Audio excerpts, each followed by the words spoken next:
नमस्कार मैत्रिणींनो, रोशनी सिंपल किचनमध्ये तुमचं स्वागत आहे। तर आज सुद्धा आपण मस्त अशी फिशचीच रेसिपी पाहणार आहोत। तर आता इथे ही चिवणी, हिला चिवणी बोलतात, ही खाडीत सापडते। म्हणजे जेव्हा आपल्या पहिल्या पावसाला सुरुवात होते तेव्हाच ही येते। जसे आपले आंबे कसे सीजनेबल वगैरे असतात तशीच ही पण सीजनेबल असते। आणि एकदा पावसाला सुरुवात झाली का ह्या समुद्रात जातात निघून। तर फक्त पहिल्या पावसाच्या वेळेसच ह्या येतात। आणि ह्या बघा तुम्ही पाहू शकता मस्त अशा गाबुलीने भरलेल्या आहेत। तर अशी ही चिवणी वर्षातनं फक्त एकदाच मिळते आणि हिला खूप भारी चव असते। तर आज आपण ही चिवणी फ्राय करणार आहोत। तर ती रेसिपी कशी बनवायची ते मी दाखवणार आहोत। आमच्या आगरी कोळी पद्धतीने मी फ्राय करून दाखवणार आहे।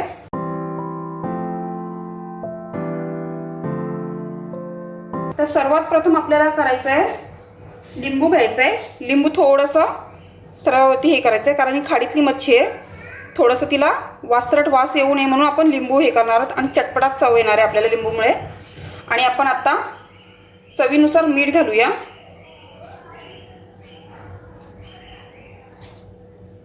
त्यानंतर आपण हळद घालणार आहोत। नंतर हा मी आगरी कोळी मसाला वापरणार आहे। तर तुम्ही तुमचा घरगुती कोणताही मसाला वापरू शकता। थोडंसं अजून घालूया। आणि नंतर मी आलं लसूणची पेस्ट घेतली, ती हे करणार आहोत आपण। आता हे सर्व व्यवस्थित मिक्स करून यांना चोलून घ्यायचं आहे आपल्याला, व्यवस्थित सर्व बाजूनी लावून घ्यायचं आहे।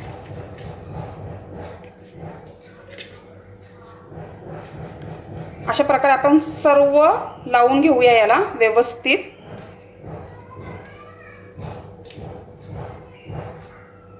हे पहा मैत्रिणींनो, अशा प्रकारे मी सर्व आपला मीठ मसाला जे काय आहे, आलं लसूण पेस्ट व्यवस्थित लावून घेतले सर्व बाजूनी।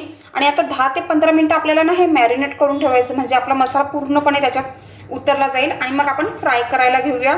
खूप टेस्टी लागते ही चिमणी। तर आपण आता 10 ते 15 मिनिटं मॅरिनेट करत ठेवूया। तर मैत्रिणींनो, आपल्या चिवणीला तुम्ही पाहू शकताय 10 ते 15 मिनिटं झालेत मस्त मॅरिनेट करून। इथे मी पॅन घेतलेला आहे आणि त्यात तेल घातलंय। तर आता आपण सर्वात प्रथम ठेचलेलं लसूण असं घालूया, कारण याचा फ्लेवर खूप छान येतो। त्याचप्रमाणे मी कढीपत्ता न तोडता असाच घालणार आहे। आणि आता आपली चिवणी आपण फ्राय करूया।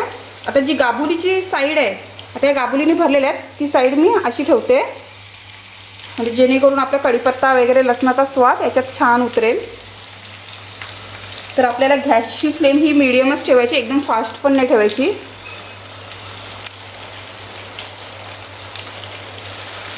हे पहा, अशा प्रकारे आपण व्यवस्थित ठेवूया।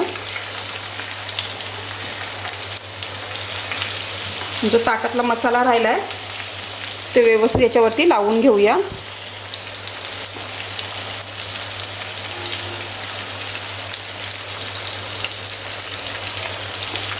आता 5 मिनिटं ही साईड व्यवस्थित आपण होऊन देऊया। आता मी गॅसची फ्लेम स्लो ठेवते। व्यवस्थित एका साईडनं झालं तर आपण दुसऱ्या साईडनं पलटी करून घेऊया। चला, तर 5 मिनिटं झालेले आहेत। आता आपले एका साईडनं मस्त झालेले आहेत। आता आपण पलटी करून घेऊया। पाहू शकता किती छान झाले आहेत। तर आता आपण दोन्ही साईडनं व्यवस्थित फ्राय करून घेणार आहोत। आपण खालच्या साईडनं व्यवस्थित फ्राय झालेल्या आहेत त्या, हे पहा। आता आपण अशा आडव्या करूया। नंतर मग त्या साईडने सुद्धा आपण व्यवस्थित फ्राय करून घेणार आहोत। तुम्ही पाहू शकताय गाबुलीची साईड किती छान मस्त खरपूस झालेली आहे। आता मी वरून ना थोडेसे मिरच्या अशा स्प्लिट केलेल्या आहेत, त्यासुद्धा घालणार आहे, म्हणजे त्या पण व्यवस्थित त्याच्यात फ्राय होतील आणि मस्त लागतात ह्या मिरच्या याच्यातल्या। तर आता ही साईडसुद्धा आपण एक साईड आता होऊन देऊया। नंतरला दुसऱ्या साईडनं सुद्धा आपण फ्राय करून घेणार आहोत। तर तोपर्यंत आता आपण वाट पाहूया। आता ही सुद्धा एक साईड झालेली आहे। आता आपण दुसरी साईडसुद्धा पलटी करून घेऊ, ती सुद्धा व्यवस्थित फ्राय करून घेऊया।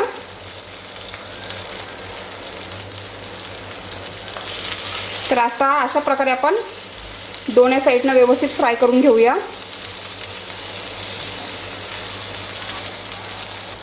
हे पहा मैत्रिणींनो, अशा प्रकारे आपल्या सर्व बाजूंनी मस्तपैकी आपली चिवणी तयार झालेली आहे। अगदी कुरकुरीत आणि क्रिस्पी आणि टेस्टीच असणार आहे। आता मी गॅसची फ्लेम बंद करते। तर तुम्ही पाहू शकता किती मस्तपैकी फ्राय झाले आहेत। तर अशा प्रकारे आपली चिवणीची रेसिपी झालेली आहे. तर तुम्हाला माझी ही रेसिपी आवडली असेल तर नक्की लाईक करा, शेअर करा आणि सबस्क्राईब करा.